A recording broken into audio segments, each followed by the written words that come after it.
The views and opinions expressed on this program are those of the participants and do not reflect the views of BronxNet or the program underwriters.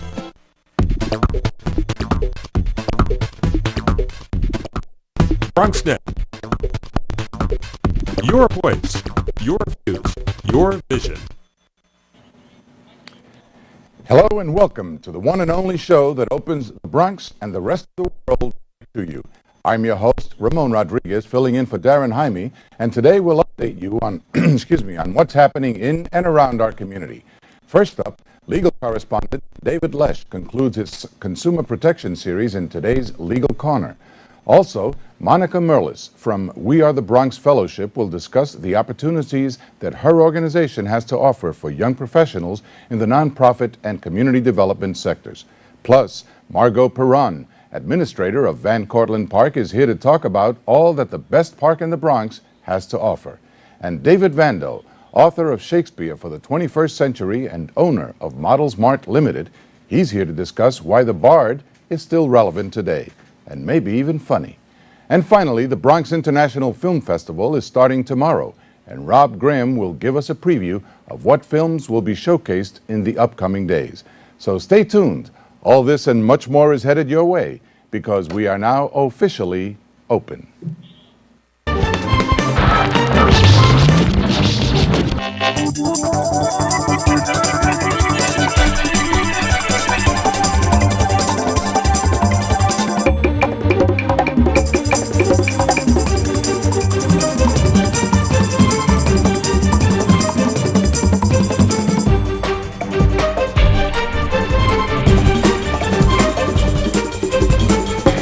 Hello, Bronxite. I'm your host, Ramon Rodriguez. Today is Wednesday, June 15, 2011. Of course, you're watching Open, the only live and interactive program that brings the Bronx and New York straight to your TV set. Feel free to give us a call at 718-960-7241 or send an email to open@bronxnet.org. And check us out on Facebook and Twitter. Today in our Legal Corner, attorney and legal correspondent David Lesh concludes what has been a very intriguing and educational series on consumer rights and protections.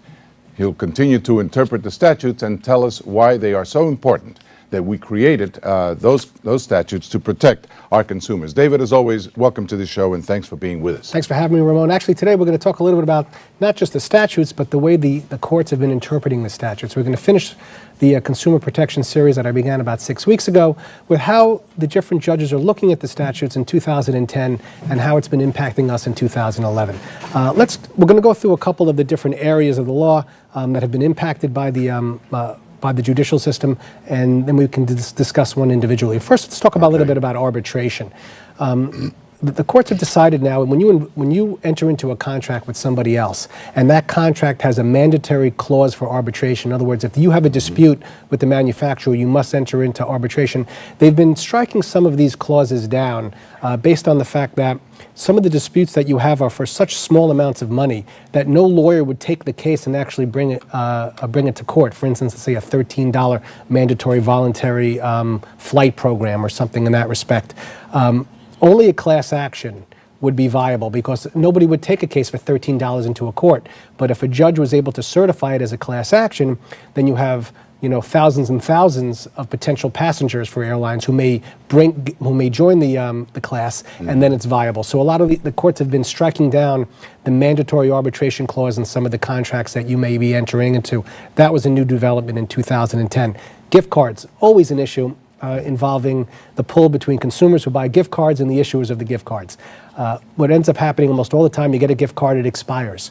So you end up going back to the store and say, I'd like to validate my gift card, and they end up charging you a tremendous amount to do this. Well, there are federal laws involving gift cards, and there are state laws. Basically now the New York State has said we're going to cede to the federal law, and usually which is not in favor of giving substantial amount of rights to New York consumers. So that was not a good development with respect to gift cards.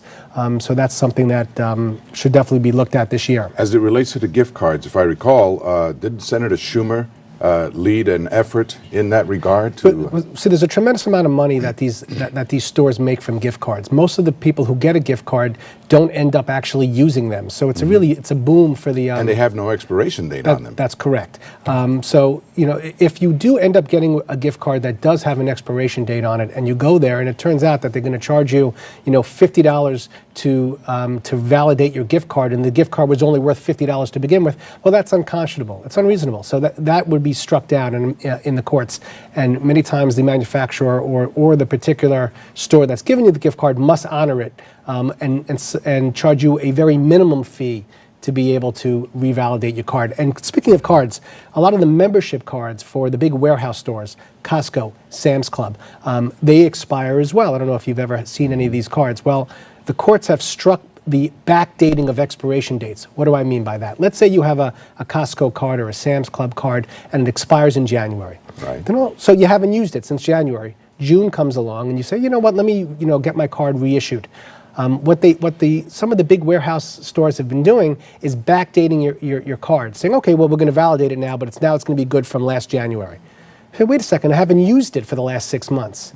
You're reissuing my card from last January, reissuing my card from today. Right. So, and we're talking about a lot of money. I think in terms of gift cards, I think it was Sam's Club who received $940 million in membership fees since 2006 from membership cards. So it's a big, it's membership cards. So you have to make sure that if your membership card has expired, the cases now have interpreted the various consumer protection statutes as to preventing them from backdating your expiration date. In other words, your renewal date. Your renewal date. Yeah. Okay, so that's very important. Deceptively packaged products. That's another big litigated area. Basically, it's when you buy something and it turns out not to, when you open up the box, it's half the size. There was a particular spoonful worth of cereal that you would sprinkle on your food, and it turned out that the box was like 6 5/8 tall, but you opened the box and there was a jar in it that was only 5 5/8 inches tall, and then the jar itself was only halfway filled. Well, obviously that's not gonna fly. That's a deceptively marketed product, and there was a class action that was brought on behalf of. Remember, you have to be certified as a class action. Right. In other words, a judge has to allow you to bring a class action. That's very, very important. Attorney's fees. Usually, you can get attorney's fees when you have a class action. Judges have been allowing you to be able to get attorney's fees back. But I don't know if you know this, that with respect to class actions, you're allowed to object to the class action. As an individual, you may want to bring the action yourself individually. You can only do that if you object to the class action. And regardless of the amount? That's correct. You can object and bring your own action, but people have been trying to seek their own attorney's fees back. Judges have not been allowing you to do that. Even though you can get attorney's fees as the class, you can't get attorney's fees as the objector. That's an important development in 2010. And we only have a minute left. Okay, here are a couple of my important ones. Dating services. This was a big one. In 2010, actions have been brought against various dating services based on the consumer protection laws of New York, suggesting that they're open-ended. You can't say, well, we're gonna provide you with potential suitors, but we're not going to tell you for how long we're going to do this for. They have to give you a set date. It's usually 2 years. They have to give you with a specific amount of referrals, at least one a month, let's say. Okay. If they don't do that, then they have to charge you the minimum amount of $25. So that's something that most people didn't know. I thought that was very important. Well, in some cases, maybe that's good, huh? Very good. Last thing is insurance claims, if I can get that in. Go ahead. You have to make sure that you protect the insurance company's rights to an action against a third party if you make a claim against your insurance company. But insurance companies have been forcing you to bring an action against the third party, whether it's a village or anyone else who may have caused the injury. Courts have struck that down now. The insurance companies can't force you to bring an action.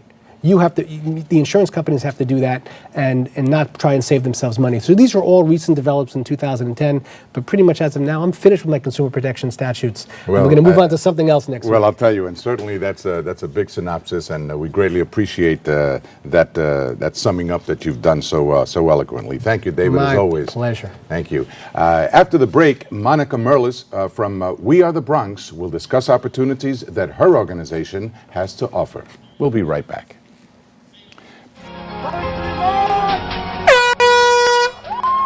And the runners were off to a great Fifth start annual at the Hunts fifth Point annual Hustle 5K race to celebrate community and health at Hunts Point's Riverside Park, located on the banks of the Bronx River. People trying to come together to help make the Bronx healthier. Runners and walkers showed up nice and early with service to the community at the top of their list. I think one of the biggest things is I don't want to feel like I just work here, but also that we are part of this community. A good course, lots of energy, and a great cause. I really enjoy it. I live over in Pelham. I come down into the Bronx from time to time. This is a neat little gem of a park. And first-time sponsor of the Hunts Point Hustle, Coca-Cola, came in large numbers. We have a big crew this year from Coca-Cola. You guys are great. Thank you for coming in as our top-tier sponsor. You guys are part of this neighborhood, and we're really glad for your support. Even Bronxnet's own Prefontaine, a.k.a. Michael Maxnabi, ran with the hopes of bringing home the title. But alas, there's always next year. I feel exhilarated. Perfect day for a race. Perfect day for community to get together and share in health and fitness. Congratulations to Sustainable South Bronx, McCullough Crater and the whole team for bringing people together and having a great success. The Hunts Point Hustle represents the right balance of community support, corporate acknowledgement, and the commitment to the borough to get healthy. For BronxNet, this is Sylvia England. Thank you, Sylvia, for that report.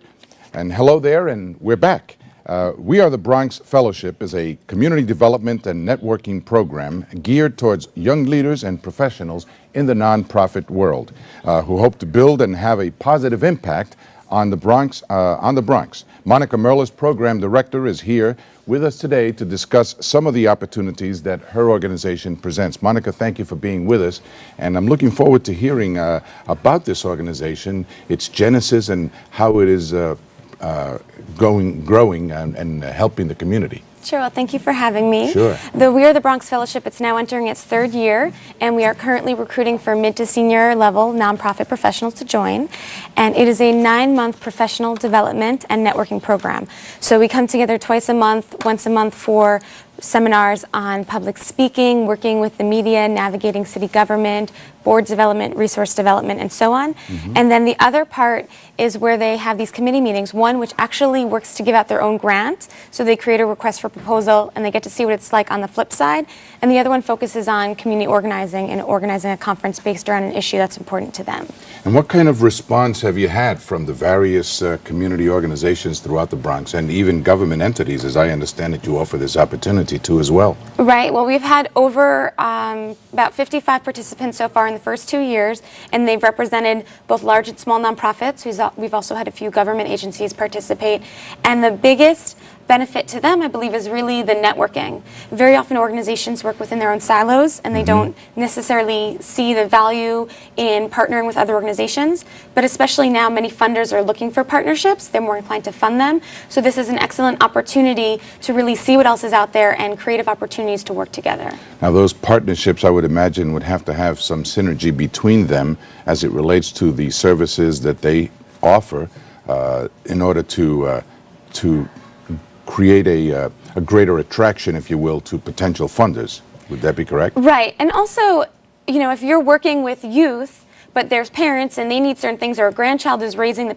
the child, then you need to connect them with certain resources as well. So when you're dealing with a person, there's a lot that's going on and you can only offer certain resources. So by connecting your client with other resources that are relevant for them, that's one opportunity that organizations are gaining from this program. And how long has the organization been in existence now? The We Are the Bronx Fellowship is now entering its third year, but personally I'm with Cause New York, which is the Intergroup Relations Division of the Jewish Community Relations Council, and we've been partnering with Hostos Community College for over 15 years, organizing conferences and trainings for nonprofits. Okay. So a few years ago, we were talking with Hostos and our funder JP Morgan Chase, and we saw that there was a need to strengthen nonprofits further and help connect them with resources and other agencies. So this program was formed. And in your efforts, do you engage in any job development activities? It's professional development. Okay. So we help professionals that are already there expand on their skills. And you mentioned that you offer, of course, the networking sessions, the partnership building, et cetera. Do you provide any other kind of seminars to attract potential members to the We Are the Bronx Fellowship? Well, you apply for the program and you're accepted in the summertime, and then once you're in it, you're with us for 9 months. But we also have other opportunities, such as the Bronx Forum, where we recently held a conference on the impact of healthcare reform in the Bronx, and we're doing a whole series on the state of healthcare in the Bronx. And we also do random trainings that other people are able to participate in, such as facilitating skills and also how to use social media. Do you collaborate with any government entities in the Bronx, specifically the Bronx Borough President's Office or the Bronx Overall Economic Development Corporation? We partner with the Bronx Borough President's Office, and they've been very supportive in getting out the word on our programs and helping connect us with other people. During Bronx Week, did you have any exhibits or any booths or anything? Unfortunately, we did not have anything at that time. And as far as the application is concerned, how easy it is for an applicant to be accepted into the program? So we're looking for, again, mid to senior level nonprofit professionals that are working in the Bronx, and the application process consists of answering a few short questions, entering a resume, and we also need an agency commitment letter, because this will take about 5.5 hours a month out of your workday. And then there's a group interview once we receive the applications. That will take place in late July, early August, and then we kick off in October. You kick off in October with an orientation session, I suspect? Right, we have an orientation. We'll have about 25 fellows that are accepted into the program, and then we run until June. And what costs are associated, if any, with the application? There is no fee to participate at all. It's a free opportunity. Okay, and then these applicants, these organizations. Can you share some of the names of some of the organizations that are actually participating or have participated in the past? Sure, we've had organizations such as The Point. We've had Casita Maria Center for Arts and Education. We've had JASA. We've had BronxWorks. We've also had the Probation Department as well as Children's Services. So we run the gamut. And I think one thing that our viewers may be interested in knowing is what success stories can you share with us that have emanated from the participation? The biggest thing is really the partnerships that have developed, and fellows have had such a enjoyable and productive experience that the first class actually formed the Bronx Community Coalition. So they thought 1 year is not enough. We want to stay engaged and involved, and we meet monthly now. The new fellows are also being welcomed into this coalition, and as they figure out their mission and their role and shape things, they will expand to other nonprofits. And just so that our viewers can have a real clear understanding of how to apply, can they apply online or? Sure, if you go to communityuplink.net/WATBfellow.doc, which should be flashed up. There is an application available that will have some more information and will tell you exactly what you need to do, or you can call me directly at 212-983-4800, extension 122. And say that number again, 212? 212-983-4800, extension 122. Outstanding. And the program, you apply during the summer, and the program actually begins in the fall. Right, so the deadline is Thursday, July 14th. Okay. Well, for our viewers, that's the date, Thursday, July 14th. For those of you who are members of any community organization in the Bronx that would like to participate with the We Are the Bronx Fellowship, that's the information that you need, as has been flashed on your screen. So we certainly encourage you to reach out and join and apply for this organization's activity, so that your organization can benefit further. And don't go away, because there's more open right after these messages. Thank you, Monica.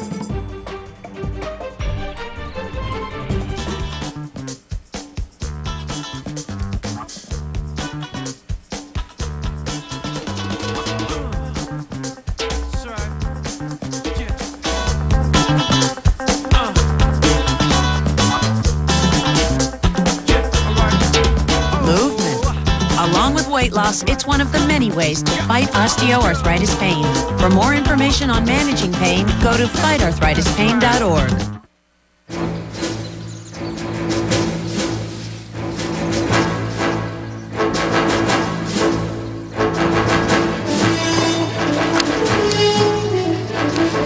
This is so cool, Dad.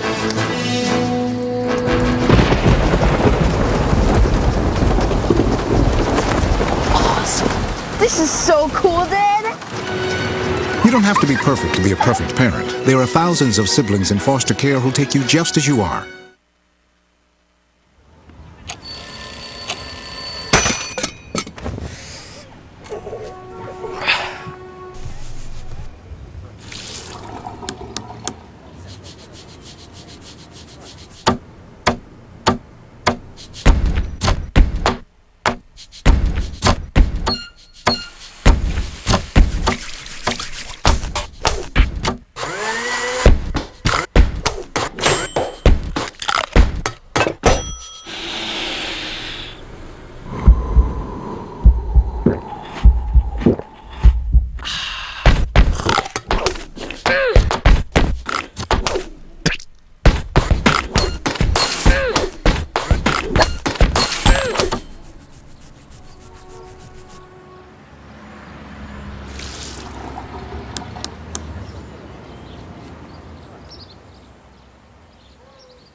Sir, are you okay?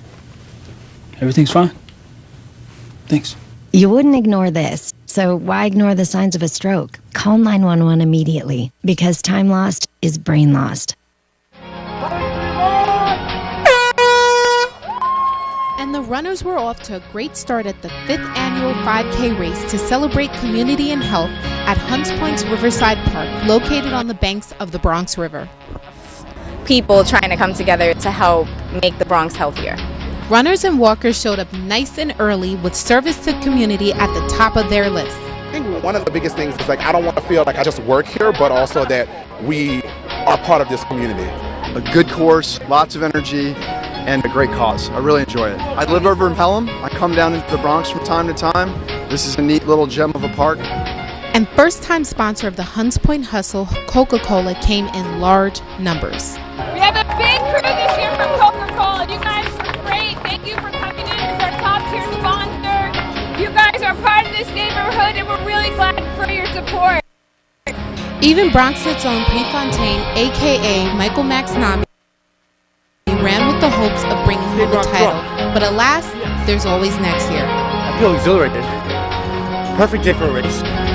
Perfect day for community to get together and share in health and fitness. Congratulations to Sustainable South Bronx, McCullough Crater and the whole team for bringing people together and having a great success.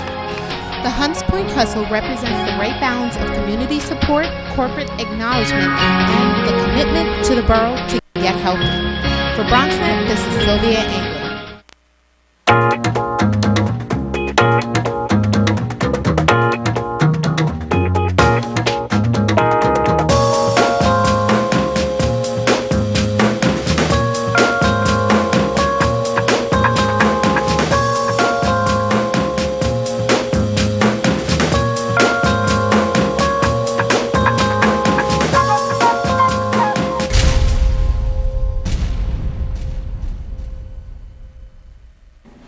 Hello, viewers. I'm your host, Ramon Rodriguez. And remember, this is a live and interactive talk show. So join in on the conversation by calling 718-960-7241 or just send us an email to open@bronxnet.org. Van Cortlandt Park is New York's fourth largest park, located right here in the Bronx, with the borough's largest freshwater lake. Van Cortlandt Park hosts many different programs, including barefoot dancing, imagination walks, yoga classes, and hiking trails for all of the nature lovers out there. Margot Perron, an administrator of the park, and Rosie Almonte, program development volunteer, are here to discuss and tell us more about Van Cortlandt Park and the Conservancy. Welcome to the show, and thank you for being with us. Margot, we'll start with you. Great. Tell us how the Conservancy came about, because I understand that it was relatively recently formed, and what its objectives are, and how you anticipate that it's going to help the park. Well, there's a lot of nonprofit organizations that help the park, but we found that there was a niche that people weren't trying to help. So one of them is cultural programming. So the Van Cortlandt Park Conservancy is currently funding cultural programming in the park, and we're also working towards bringing resources to the sports as well. You remember back in your day playing baseball in the park, Yes, and now we have brand new fields with irrigation and all kinds of things, and that kind of maintenance needs a lot of help. Yes, it does. So I brought Rosie with me to talk about the new programs that are going on in the park, and we created Imagination Walks for young children. You want to tell them how that came about? Sure, absolutely. The Imagination Walks is a free summer program for children ages 4 to 7. It is a series of 7 consecutive Saturdays, starting this coming Saturday, June 18, and it will run until July 30th. I'm sorry. The focus, or the main goal of the Imagination Walks is to introduce children to the wonders of nature and also help them explore their imagination. Each Saturday will focus on a different theme, and it would also highlight the many different wildlife and habitats in the park. Some of the themes that we included are Habitat Explorer, Bird Watch, Fishes in the Lake, and that will be complemented with arts and craft and many fun games. Some of the sponsors that we have for this program is Veme TV, it's a Spanish TV network. We have Smile Savers, it's a pediatric dentist practice, and also Lois Carrot Cake. So we really hope that families can really join us and come with their children. And also younger and older children are also welcome. Siblings. Yeah, now you just mentioned families, and I was about to ask, since you mentioned the age range of 4 to 7, and that it's on Saturdays, so I would imagine that parents will be bringing their children. Are parents involved in the nature or the Imagination Walks as well, or is it just limited to the children? No, the students have to come with their parents, and I'm sure they will enjoy it just like the children's. And the program is from 10 to 11 a.m. on Saturdays. 10 to 11, okay. Do you provide any kind of refreshments or anything for hopefully, water, hopefully for next year. This is the first time we're premiering this program. Okay. So we hope that we can provide refreshment. That was one of the goals for this year, but unfortunately we won't. So hopefully for next year. Well, there's a big distributor here in the Bronx that I'm sure that that provides a lot of beverages. Maybe you can go and tap into that. That would be a good idea. Now, is there a cost associated with the Imagination Walks? It's completely free. It's completely free, and it's open to not just the Bronx, but all the different boroughs. Is there a pre-registration that's involved in order to participate? No. The parents have to come and meet us at Nature Center, and that's on 246 and Broadway. Just walking on 246. Yeah, that's important. 246th and Broadway. Just walking at the Nature Center, and you'll convene there on Saturday morning. 10 a.m. At 10 a.m. And the program will run until July 30th every Saturday. Yes. 7 Saturdays. Outstanding. It sounds like a great program for the kids. We got a lot of requests from families, especially the families who play sports. If they're waiting for their husbands or their sons or their daughters, the younger kids have nothing to do, and the parents have come to us and say, we need something to do. So we just figured let's do this, and it would help everybody out. It's a great idea, and actually introducing our young ones to nature and getting them to appreciate what nature is really all about, and that it is right here in the Bronx. It's a beautiful thing. Getting back to the establishment of the Conservancy, I know that some of the information that I read, the Conservancy actually, or the incorporation of the park and the creation of the Conservancy was supposed to mirror, I think, the was it Brooklyn, the Borough Park in Brooklyn, I think, or yes, Prospect Park? It's a public-private partnership, and what that means is that the park administrator is the head of the nonprofit organization, so that any funds that come in, we know exactly where they're needed. Okay. And that's been helpful in Central Park, in Prospect Park, in Riverside Park, and Fort Tryon Park. So it's a very similar model. Okay. And that person is me. Okay. Now, I know that also I read that the New York City Department of Parks sets aside about $4 million a year for the park. But that's, I would imagine that's just for general upkeep. Yeah. But given the economic times that the city faces in its budget, as well as the economic times that have impacted some philanthropic giving, have you experienced any challenges in soliciting funds and securing funds for the park, especially the culture programs? We're so small. that the only way is up from here. And Okay. we're so young that it's just that nobody has asked for monies from these things. It's not like the 80s when there was money all over the place where you could just ask Or the and people 90s. would get, yeah. And so, but it's harder. It's going to be a slow grow, and we understand that. Okay. And what about this barefoot dancing that will be going on? Well, that's on the that's- screen right now for our Yeah, viewers. oh, fabulous. That's a partnership that with a number of groups. The Hill Schools have been very helpful in funding it and sponsoring it. And this comes from Wave Hill about, I guess it's like 10 years ago, maybe 15 years ago. When I worked at Wave Hill, we started the Barefoot Dancing with Stephanie Ehrlich. And it was so successful there that it just got too big. And then the flower gardens were being trampled, and we had to say, okay, we can't do it anymore. So that when I came over to Van Cortlandt Park, the head of Wave Hill at the time said, you know what, Margot, please start it again at Van Cortlandt. It's got a big place, it's got a big sound, why not start it again? And so we have, and it's been, people love it. Really? Yeah, it happens at the Van Cortlandt House Museum lawn, which has a fence around it, so you know there's no garbage, no glass, no yucky stuff to get your feet cut on or anything. Okay. And people just kick off their shoes and have a wonderful time. They bring their picnics. People come, it's multi-generational. You got the little tiny kids running around and the grown-ups coming around, and senior citizens. Everybody loves it. Now, and this activity is also free? Yes, yeah, it is free. And it happens excuse Every me, every Thursday. Thursday during July During July, from right. 6:30 to 8 p.m. Yeah, And the yeah. music and the entertainment, and it's all for everyone to participate and share. And it comes from, we always get live music from different corners of the earth. So this year we have Brazilian music with capoeira. We have from West Africa, Tukanu, and actually he's so wonderful. He received the NEA Lifetime Achievement Award, and we're just delighted to have him back. And there's also a Japanese group that's coming, and they really want to honor the people in Japan who survived through the tsunami. The tsunami, and the right. earthquakes, yes. Well, I want to thank you both for taking time to share with us this wonderful information about the park, and certainly hope that our viewers take advantage of these opportunities and these recreational opportunities in particular that exist for them right here in the Bronx. Thank you again for being with us. VCpark.org is where people should go to look at it. DCPark. VC Park. VC. Like V Van as in Cortlandt, Victor. as in Van Cortlandt. Thank you so much again for being with us. And up next, David Vando, author of Shakespeare for the 21st Century and owner of Models Mart, is here to talk about why Shakespeare is still funny and relevant.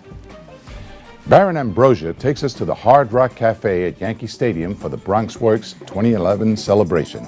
So let's take a look at what Baron has to say.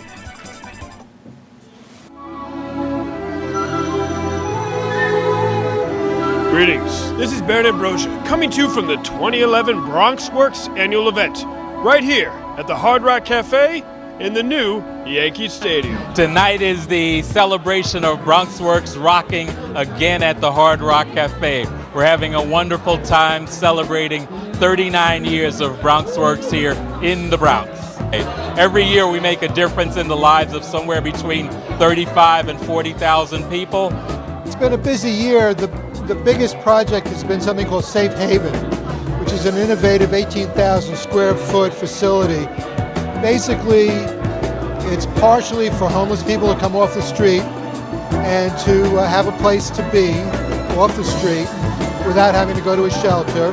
And then part of it is a transitional, innovative housing for people to stay up to a month to get themselves straightened out. Bronx Works has a partnership with the Department of Education. The Bronx Works staff does group counseling, individual counseling, academic guidance. They're the liaison between the teachers and the parents. We call it the primary person model. The advisor is an advocate for the children, and all the advisors at Jill Chaffetz Transfer School are hired through Bronx Works. So we provide a lot of social emotional support for the students so they can work through those issues and begin to hopefully accumulate credits and get a high school diploma. in a myriad of services, from services for children, young people, families, eviction prevention, immigration, job assistance, after-school programs, early learning childhood, senior services, the whole gamut. BronxWorks is a phenomenal institution in the community. I'm so proud that many of their services directly affect my community, serving children, serving families, educating, empowering, encouraging our families to really improve their quality of life. So tonight is a celebration of years of service, dedication, and continuity in the Bronx. I'm the program director for the BronxWorks Betances Community Center. We are a cornerstone program funded by the Department of Youth and Community Development, and we provide services for children starting ages 5 through adult. We have an after-school program. We have a comprehensive evening program that does recreation, academics, arts, dance, culture, physical training, as well as servicing adults. We have adult programming during the day. We do ESL. We have a collaboration with our workforce development program, and we do fatherhood parenting classes. It is on the corner of 146th Street and St. Anne's. It's in the thick of the Mount Haven community, and it is a robust, exciting place to work. Occasion like tonight, it's a wonderful opportunity to talk to people, to bring people in, to make them familiar with BronxWorks and what we do. And it's as you know, it's a wonderful organization that does wonderful things for the Bronx. So I'm delighted to be here and delighted to be able to speak for them. And I hope you'll join us next year in 2012 for BronxWorks' 40th anniversary. Coming to you from the Hard Rock Cafe, this is Baron Ambrosia reporting for BronxNet.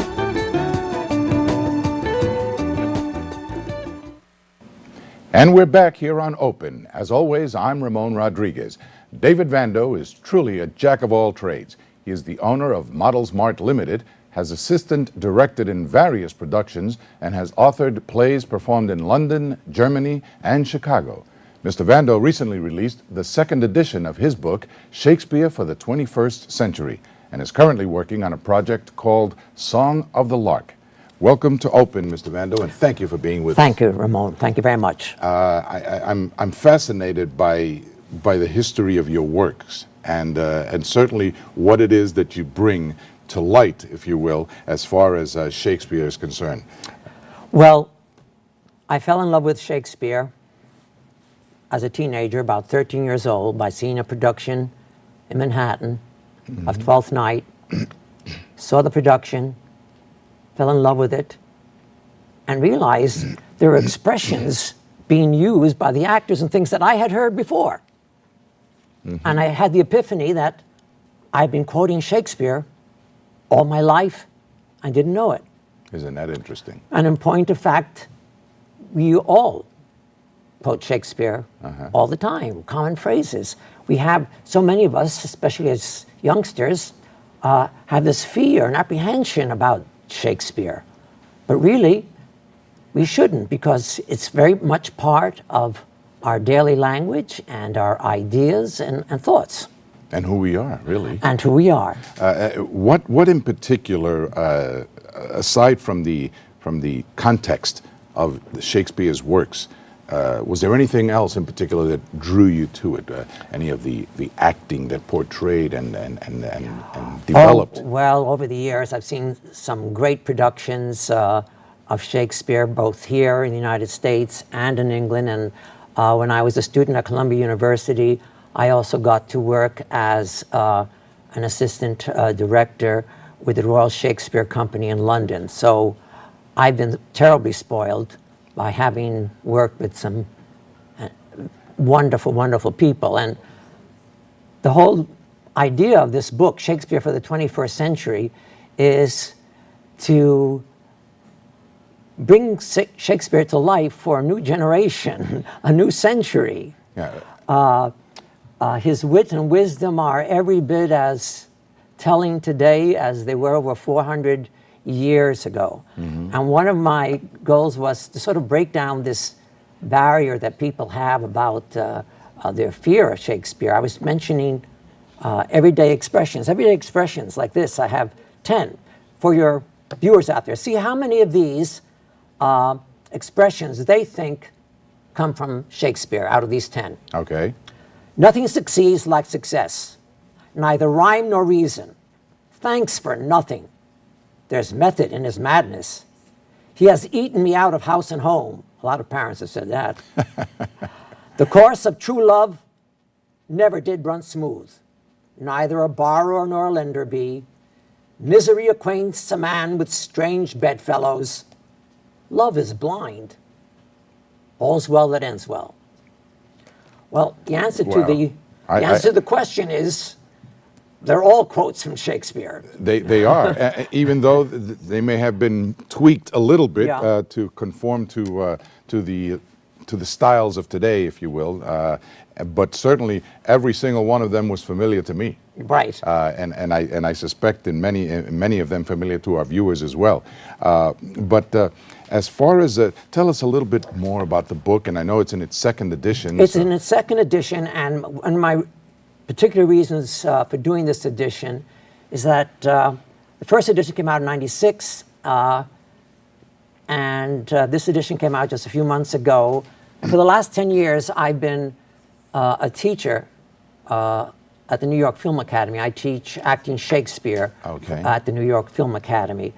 And I wanted something in addition to give my students at the end of our classwork. So that was one of my motivations for doing it. But I wanted people to see Shakespeare's quotes and things in a new light, in light of the 21st century, and also with humor.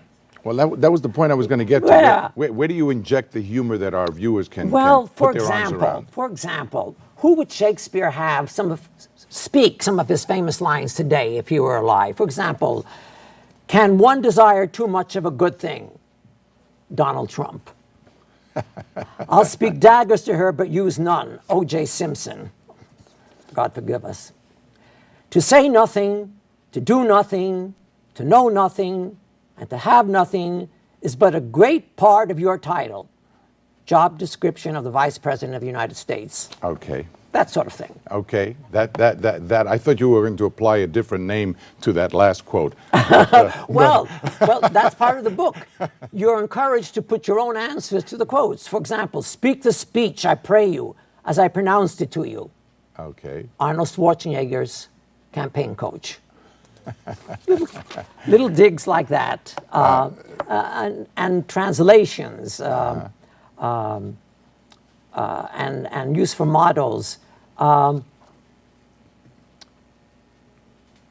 the book itself, now is it available for at the bookstores, Barnes and Nobles? It's only available at Amazon.com, and there it's available for your Kindles. And I recommend, it's very inexpensive, like $9, $10 or something like that. I recommend all those who have Kindles to get it that way, because any questions they have about any of the quotes, and there are over 700 quotes here, any questions they have about any of the references or the quotes themselves or word meanings, they just touch the button and it gives them a complete explanation. Oh, that's very advantageous. That's really wonderful. That's the 21st century. That's true. That's true. But going back maybe to the 20th century, at least, not that long ago, what are some of the successes that you witnessed or experienced personally as it relates to either some of your students or some of the productions with which you have been involved over the years? Well, my experience is not limited to Shakespeare. I have worked as an assistant director for Broadway productions, pieces by Arnold Wesker, like The Kitchen, and other pieces like that. But I'm also a writer, and I've had plays and musicals, because I also do musicals, book and lyrics to musicals, done here in New York, in Chicago, and in Europe. And the important thing for me in my playwriting is that I've been influenced by Shakespeare, just like so many have in the past. And when you're influenced by Shakespeare, it just opens up another whole level of creativity and world enlightenment. And I guess, is it, or not, I won't guess, I'll ask you, is it fair to say that that really embracing Shakespeare and his works, and then taking it beyond that and having an opportunity perhaps to perform one of his works is perhaps one of the most purest forms of thespianism, if you will? Oh, absolutely. I teach at the New York Film Academy, and you would say, well, why teach Shakespeare at the New York Film Academy? This acting for film. Well, Shakespeare is one of the most cinematic writers of all times, and his plays make wonderful movies. Oh, absolutely. And so it's very important that our actors at the Film Academy get a background in Shakespeare, because that's Shakespeare and acting for the theater is the basis for all acting. They're not mutually exclusive, are No, they? they're not. Thank goodness. So David, for our viewers, anyone who might be interested in, has an inkling for acting, has an inkling for wanting to learn more about Shakespeare, and perhaps being able to participate in your classes, how would they go about that? Well, my classes are taught in the 1 and 2 year programs, but they also have summer programs, 4 and 8 week programs for adults, and then non-Shakespeare classes and things for teenagers and in the summertime here in New York. So that's available for those who are interested in acting, and I encourage people from all the boroughs to come to Manhattan to come see the free productions of Shakespeare in the Park this summer. In the Park, absolutely. That's no cost. There's no excuse. That's a wonderful thing to take advantage of. And for those that are interested, how would they get in touch for more information? Well, go to NYFA.com. NYFA, it's what? NYFA? FA. Okay. New York Film Academy, and they can get all the information they need there, or they can also get the number to call the school. Okay. But that would be my suggestion. Outstanding. Well, David, thank you for sharing your thoughts and your experiences on Shakespeare with us this morning. I'm sure that our viewers certainly appreciate that, and I can tell you that I, for one, will certainly be going online to purchase that book, because it certainly has intrigued me, and it's sort of like a guide that I'd like to use moving forward. Thank you. Good luck with the second edition, David. Thank you very much. Okay, and up next, we're going to learn more about the 9th Annual Bronx International Film Festival. And the YMCA held its 37th Annual Awards Dinner, where they gave away 2 scholarships. The main award went to Doug Brownstein, and the rest of the evening was filled with music and more celebration. Arlene Mukoko has more. The YMCA of Greater New York held their 37th annual Dodge Award Dinner. Each year, the award is presented to an individual that embodies the tradition of service set by the Dodge family, who helped form the YMCA in 1852. This year's winner, Douglas Braunstein, Chief Financial Officer of J.P. Morgan Chase. I'd really like to step back and thank everyone for the generous support for tonight's Dodge Dinner. I want to add my thanks and the recognition to all of the wonderful co-chairs for their leadership in making this event a tremendous success. This year, the organization raised $2 million to fund programs to benefit students like Takia Harrell, who participates in the Y Scholars Program. Heading to North Carolina. I don't know anyone at the school thus far, but I'm really excited to go and meet new people and just get out of the city and experience something else. Yan Mei Jian is another winner who will be heading to Syracuse University in the fall. I'm going to Syracuse University, and when I found out, I was so extremely shocked that I just had no words. And I'm really honored to have the scholarship. The evening's MC was CNBC's Mary Thompson, with featured performances by 2 top Broadway performers. 4-time Tony Award-winning actress Audra McDonald, currently in the hit ABC television show Private Practice, took the stage. I happen to like New York. I like to go to back. And the legendary Chita Rivera. Isn't it swell? Isn't it fun? Isn't it? Nowadays. The evening also featured the Wise About Kids Company, a program that trains and develops young performers. With you with some of Kids Company's bare necessities. What's one of yours, Natalie? One of my bare necessities is the arts. In the end, the night was about celebrating an organization that continues to attract kids and adults alike. Well, I was at the Y this morning in my neighborhood in Brooklyn. At 6 a.m., I'm proud to say. It was full, and the reason it's full is it means so much to our community. If you're in the Bronx, it's still not too late to join the YMCA Summer Day Camp program. They're on Castle Hill Avenue, and their program begins July 5th and runs through August 27th. For BronxNet, this is Arlene Makoko.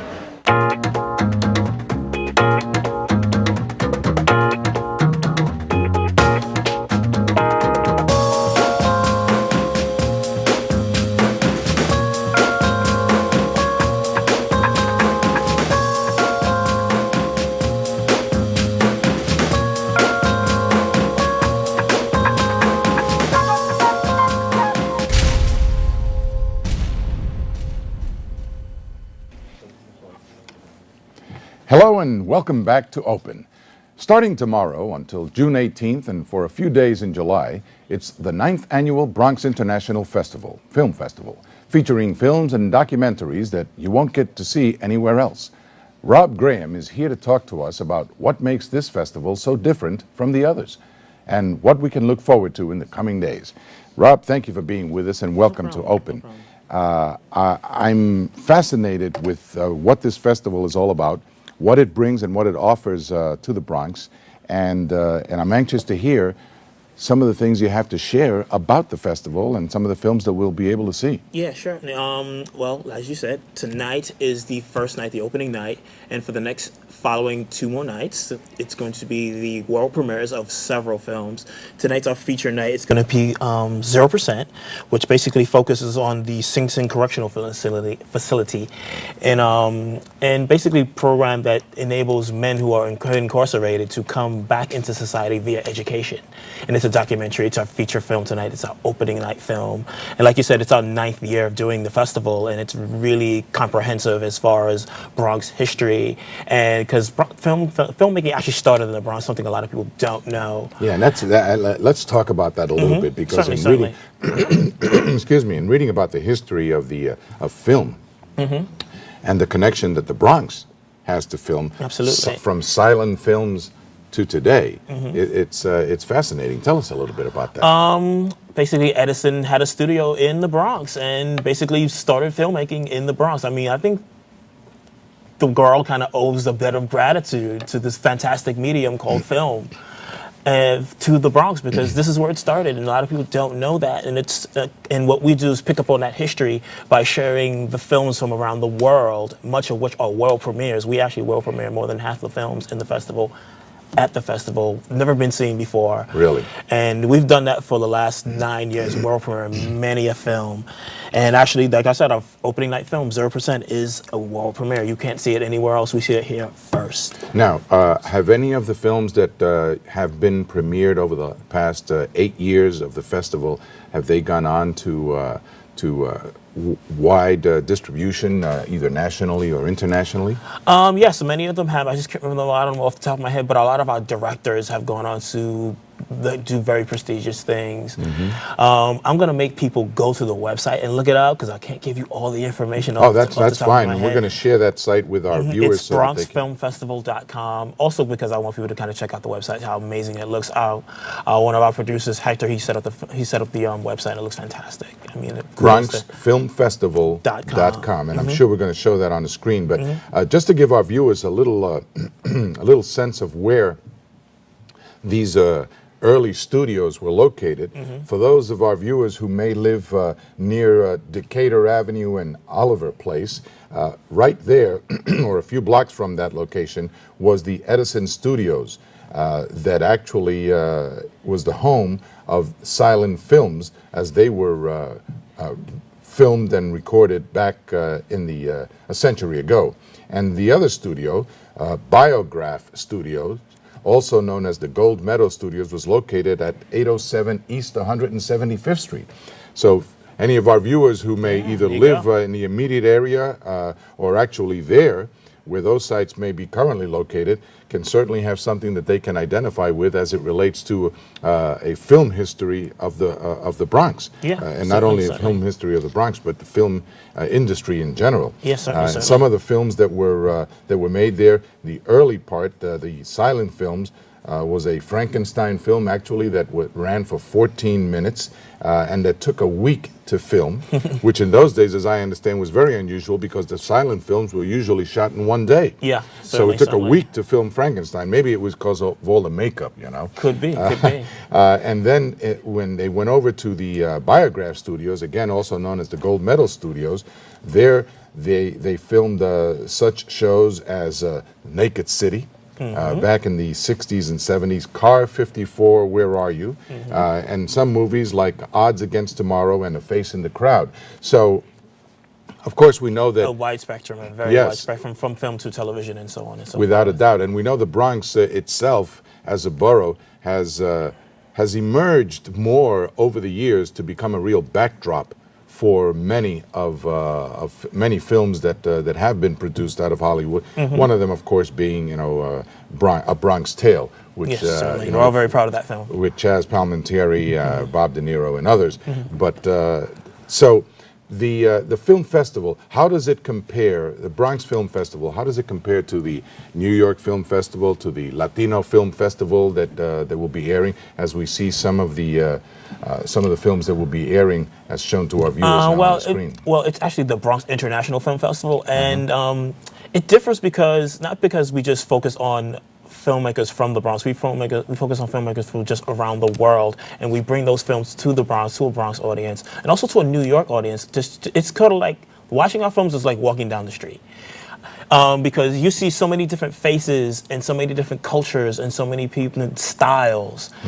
All those are reflected in the film festivals, from documentaries to animations to feature films to dramas to comedy. You name it, we have it. So actually, in that synopsis, everything that a viewer will see in any one of the films that premieres in the Bronx International Film Festival is something that everyone, somehow or another, can relate to. Absolutely. By culture, identity, appearance, style, absolutely, etc. absolutely. We have something for everyone. Exactly. And the film festival will take place again for our viewers, although we put it on the air. At Lehman College, right here at Lehman College, and it's going to be tomorrow, Thursday, and Friday, and we're going to pick up again July 8th and 9th. We're also running a Facebook and Twitter contest. So if you join our Facebook and our Twitter, we'll put up some trivia questions, and if you answer them, if you're one of the first people who answer them correctly, you win some tickets to the festival. So please come down, and it's also very economical. Our festival is only $5. So $5. Yeah, you can't beat that. That's wonderful.